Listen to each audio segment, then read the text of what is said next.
Hello there. Well, thousands and thousands of men have decided to make Thailand their home, and of course many of those guys have married Thai girls that they've either met here in Pattaya or of course beyond. If you think about all your Farang friends, how many of them have Farang wives or Thai wives? And of course it's wonderful, isn't it? They're beautiful creatures, and why not? But sometimes after the initial fireworks and the blast of romance of the honeymoon, or whether they get married or not, things can sometimes turn a little sour. So what do? Do you give it all up? Do you hand over the house and the keys, or do you get some help? Well, today I am speaking to a gentleman who is specialised in giving help specifically to couples who've got a variety of problems. His name is Richard Fellner. Richard, thank you very much for allowing us to come down today and for giving us a brief insight into what it is you do. Now, you're a counsellor. Not just a marriage counsellor, but anyway, you tell us what would you say your job is? Basically, I worked in Austria for about 12 years as a psychotherapist, and counseling can be seen as a certain form of psychotherapy. It combines several methods of psychotherapy. They are very efficient, and the method I'm primarily using is something called brief therapy, where patients or clients just have to come a couple of times usually and get pretty good results, and results that are stable for a long amount of time. Okay, I mean, so it's obviously is a very valid thing for people to do. Have you found that when you were in Austria, is the mindset different? And what I mean is, do Europeans think, okay, we've got some problems here, and it could be alcohol related or a sexual problem? Are they, you think, more willing to come to someone like yourself? And then how do you compare that to people who live in Pattaya, who might be European or American or whatever, but with a Thai partner?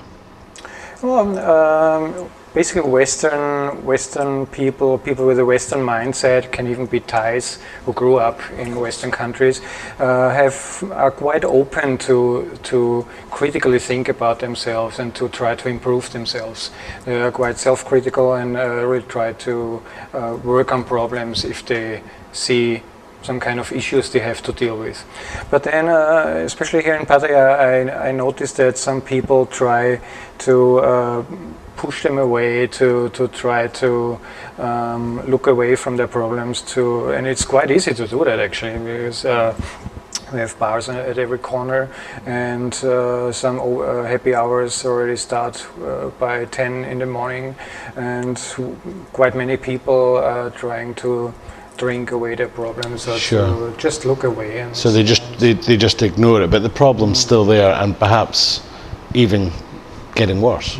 Absolutely. Unfortunately, many people end up in hospitals or end up having to see a psychiatrist, who is basically the specialist for severe and serious mental health issues, because they never looked for help at the first place, and for quite a long amount of time. Okay. So the issues that you dealt with in Austria, is that the same as you find here? Well, in Austria, I had quite many people dealing with job-related issues like burnout, depression, but then there are other shades of depression I'm confronted with here quite often. So especially older people often start to suffer from depression. Here, quite many people have relationship issues. Not always only with Thai partners or Thai girlfriends, whoever it is, can be as well with their Western partners. If they decide to retire here in Pattaya, they have to face new challenges, and that's not always easy to deal with, apart from the cultural change, of course, that's involved in moving here. Okay. Now, we're actually quite fortunate today, because you have a couple who have allowed us to film a part of this is their first session that they're coming in for today, aren't they? I have to say I don't know much about what they will what problems they have to deal with. I just know it's a relationship issue they have to fight with repeatedly. So I will see. Okay. Well, why don't we pause for now, and we will go and meet the couple. And of course, but it's worth pointing out that when people do come to see you, it's all strictly confidential, and we won't be showing the couple's face, or we'll be using assumed names for them. But they are going to allow us to film a little bit to get an insight into the problems that they have, and also how Richard deals with that. Okay, stay tuned.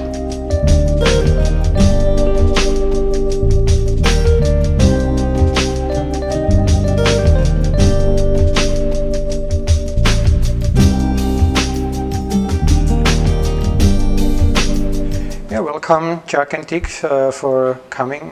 Thanks for coming here, and especially for your agreement to hold our first session live on TV, because will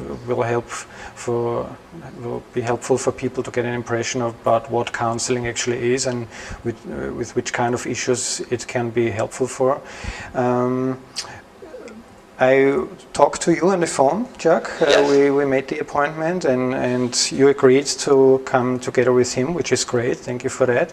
Thanks for joining. I'm aware that it's not easy to open yourself to someone you don't know, and to help us finding out about how we can improve the situation, hopefully. And if it's okay for you, Jack, I would like to ask you what basically brought you here. You gave me some first information, some very basic information on the phone, which was great, but maybe you can tell a little bit about what basically brought you here and what are you dealing with from your point of view. And I would like to ask you, Dick, to just listen.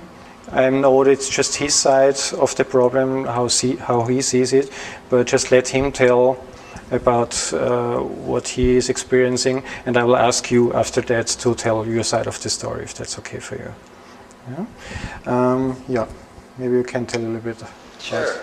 Well, we've been living together for the last 6 months, and I really the first 6 months were great.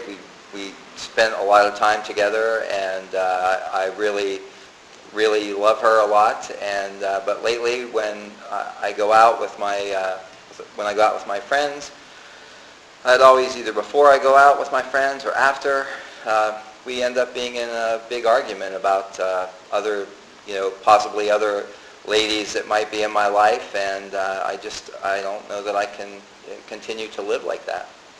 I can't even spend an evening alone or with my friends without it becoming a big issue, a big fight, and I just can't do that anymore. I feel I've been very good to her, and I don't think that's fair. Mm-hmm.